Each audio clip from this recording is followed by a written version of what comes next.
Hello everyone, and welcome. Have you ever heard the saying that our lowest point can become the solid foundation on which we rebuild our lives? It's a powerful idea, and today we're going to explore the life of someone who is a perfect example of this truth, the incredible author J.K. Rowling.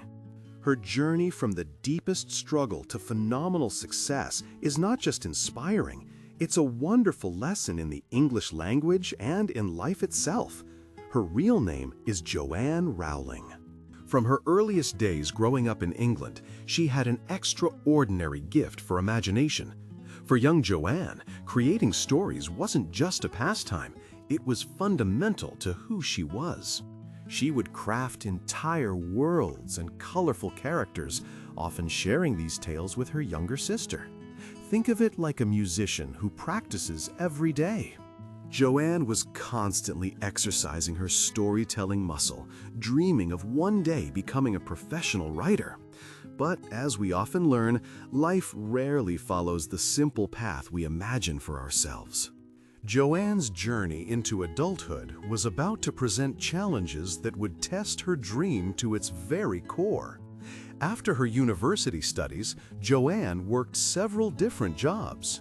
Seeking a change, she moved to Portugal to work as an English teacher. It was there that she married and welcomed her daughter Jessica. On the surface, it seemed like a hopeful new chapter. However, this period of stability was short-lived.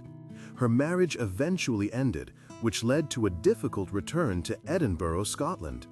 Suddenly, Joanne's world had completely changed. She was now a single parent with a baby to care for, no job, and very little financial support. She later described this time with a powerful English phrase, hitting rock bottom. This means reaching the lowest possible point in a bad situation. She felt, in her own words, like a total failure, and was as poor as one could be in modern Britain without being homeless. The future looked incredibly bleak, yet even in this period of immense hardship, that creative spark from her childhood refused to go out. An idea had come to her years earlier during a delayed train trip, a story about a boy who finds out he is a wizard. Now, in the quiet corners of Edinburgh cafes, with her baby daughter sleeping peacefully beside her, Joanne began to write. With just a pen and paper, she poured all of her hope, her fears, and her dreams into the magical world of Harry Potter. This creative process became her lifeline. She believed so strongly in the world she was building, and this unwavering dedication was the force that kept her moving forward. But finishing the book was only the first step. She now faced an enormous obstacle.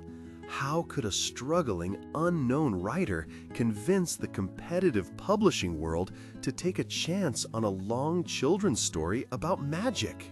This next phase of her journey would require a different kind of magic, relentless persistence.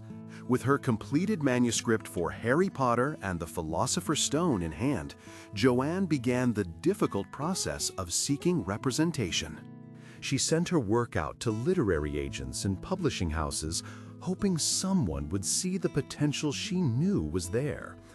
But the responses that came back were disheartening. One after another, rejection letters arrived. A total of 12 different publishers said no. Their reasons varied. Some thought the book was far too long for a children's story. Others were convinced that a fantasy about a wizard school wouldn't sell.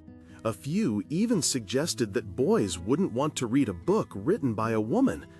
Each no was a blow to her confidence. It's easy to imagine how doubt must have crept in. But Joanne's belief in her creation was stronger than her fear of failure. She held on to her vision for Harry and his world. And then, after so much disappointment, something wonderful happened. The 13th publisher she tried, a relatively small company called Bloomsbury, finally said yes. What's so charming about this part of the story is that the decision wasn't made in a corporate boardroom.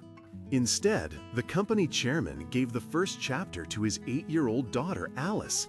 She absolutely loved it and immediately asked for the rest of the book. Her pure, simple enthusiasm was what ultimately convinced her father to publish it. This single yes was the key that unlocked everything. It was the start of a journey that would change not only her life, but the world of literature forever. In 1997, Harry Potter and the Philosopher's Stone was finally published. At first, its release was modest, but soon something magical began to happen. Children and their parents discovered the book and were completely enchanted by the world of Hogwarts. Positive reviews and word-of-mouth recommendations spread like a magical charm. The book started winning awards, and its popularity exploded. Each new book in the series became a major global event, with millions of fans lining up at bookstores for midnight releases. The story was eventually translated into over 80 languages. Blockbuster films brought the characters to life for an even wider audience, and theme parks were built so fans could physically step into the world she had imagined. J.K. Rowling, the woman who once wrote in cafes to save money on heating, became a household name. Her life was transformed beyond her wildest dreams. She went from depending on government aid to becoming the world's first billionaire author. But she never forgot where she came from. She has since become a tremendous philanthropist, donating huge sums of her fortune to charities that support single parents and children in need. Her personal experience with hardship gave her a deep sense of empathy. J.K. Rowling's story is a powerful testament to the human spirit. She teaches us about resilience, which is the ability to recover from difficulties. She shows us the incredible power of imagination and the vital importance of believing in yourself, even when the world tells you no. As she so wisely said, "Rock bottom became the solid foundation on which I rebuilt my life." It's a beautiful reminder that our challenges don't have to define us. They can be the very things that help us discover our own magic. Exploring true stories like this is such a fantastic way to build your English vocabulary and listening skills. If you found this lesson valuable and want to continue learning with more inspiring biographies, I warmly invite you to join our classroom here at Calm English Studio. We're always here to help you learn, one story at a time.